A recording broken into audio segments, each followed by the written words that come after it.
Awesome. Thank you, Orlando, and thank you, Nina, for allowing me to be on the show tonight. It's a great honor. It's always a blessing.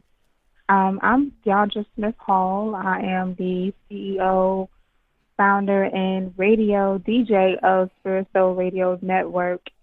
And we're transitioning into the name of SPSN.FM. You can find us on www.spiritsoulradionetwork.blogspot.com. But um, long story short, because like you said, it's been years. It's been years. So I'll share just a testimony of 2015 on up to now. In 2015, right around Thanksgiving, my husband was diagnosed with kidney failure, end stage renal failure. And how many of you know, like, that right there is a whirlwind because before the diagnosis, he was fine. He was working.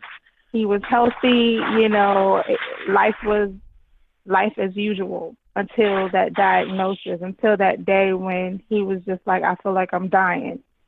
And in reality, he was, unbeknownst to us, that his kidneys were failing.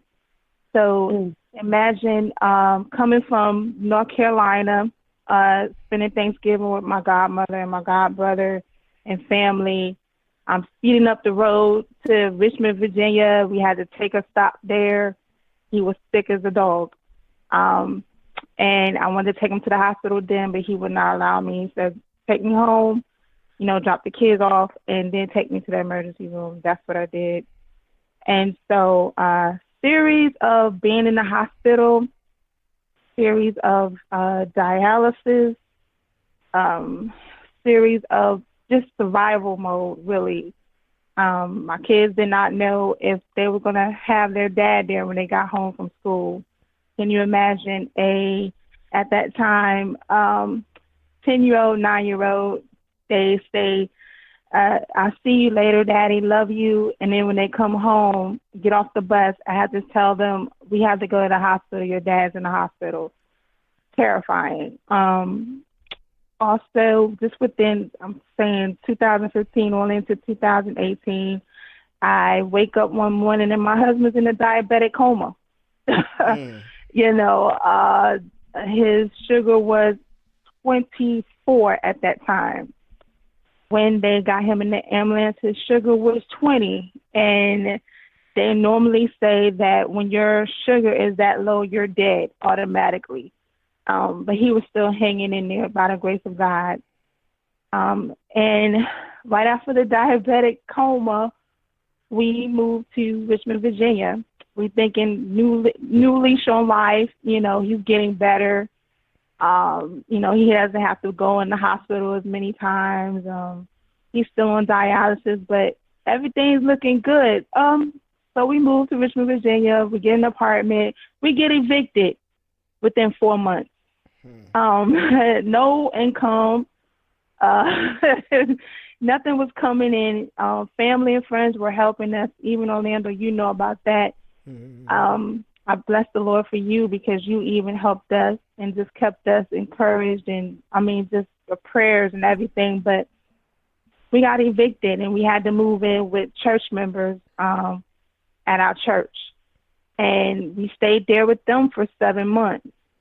Mind you, my husband was declared disabled, and was supposed to receive disability, but we didn't receive anything until 2 months after. So you can imagine that we had needs. We have children, we had needs and everything. And even though we had food stamps, we had to have food stamps. He was getting, he got let go from his job, so he was getting a $300-something check a month from that, unemployment. That got cut off. So you can imagine, we was at the lowest of the low. Our vehicles were acting up. We had to put one van, sit it and park it because just wasn't no money that we could put into it. We only had one working vehicle, so we were taking our kids back and forth to school. I'm taking them back and forth to dialysis, just all kinds of craziness. And it was low. We was in our low place when I began to question the move of God in our lives. I began to question the journey. Began to ask God, like, you're leading us to these different places in our lives, these different seasons. Why? I don't understand. And, you know, a lot of people want to say, don't ask God, don't question him. But I did. I questioned. I said, God, you know, I'm not charging you foolishly, but I need to know what these seasons are about. You know, I need to know why my husband went from being healthy to now he's being declared halfway dead. You know, why is it that he lost his job? Why is it that we're being evicted? Why is it that our children are going through? Like, you know, all of us are going through. It was a low place for us. And I'll never forget, one day I was just crying, and everything just looked bleak to me. And then my husband looked at me, and he said, everything's going to be okay. And I'm looking at him, and I'm just like, you're facing death, and you're looking death in the face every day, because when you go into dialysis, it's not always certain that you're going to come out. You know, it's not a quick fix. And so I'm looking at him, and I'm like, you're facing death every day, but you can look at me and say, it's going to be okay. When he said that, and he gave me a specific date, he said everything is going to change before Thanksgiving comes of 2017. Lo and behold, 2017 in October, everything shifted, everything turned around, and it was quick. It was suddenly. We got a new place, bigger than the place that we had given up in, you know, the previous year. It was just handed to us, no credit checks. We didn't have to have no deposit. We were basically given the key, and we're in the place now to this day. And we've been in the place now for 8 months.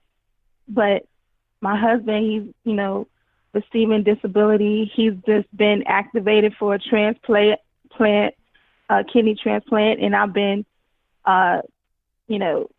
told that I'm also a match for him. And so we're getting ourselves ready for the surgery and everything. Our kids are doing wonderful in school. Our daughter, she's a A honor roll student. Our son, he's working them C's on up to a B, and he's something else. But just everything is going well. And the reason why I could say that is all is well, because there's a lady in the Bible, a Shunammite woman, and she had a son that the Lord had blessed her with, and he ended up dying. And she went to the prophet Elijah, and he asked her, he said, is all well? And she said, all is well, even though her son was dead. But she said, all is well. And out of her saying all is well, she received her son again alive. And the reason why I could say all is well is because it is. Even though I looked at the dark places, he brought us out of it, literally brought us out of it. And within those dark places, I learned more about him. I run to him. As quick as a situation may come, as quick as a problem may come, I run to him. And I noticed that he makes the rough places smooth. It may be difficult. You may run into an obstacle. But then if you stand still and you just know that he is God and you just don't do nothing. I mean, when I say don't do nothing, I mean still be active in the things that God wants you to be active in, but stand in your faith. Don't be moving. You know, don't be movable. Don't let Satan allow the trials that you're going through and the tests that you're going through cause a stirring up of hate in you towards God, because then you won't see the hand of God move. But if you stand there and say, you know what, God, I'm going to trust you. Though you smite me, like Job said, I'm going to trust you. And when you do that and you stand still, you stand firm, you stand unmovable, on the things that He has already planted in you.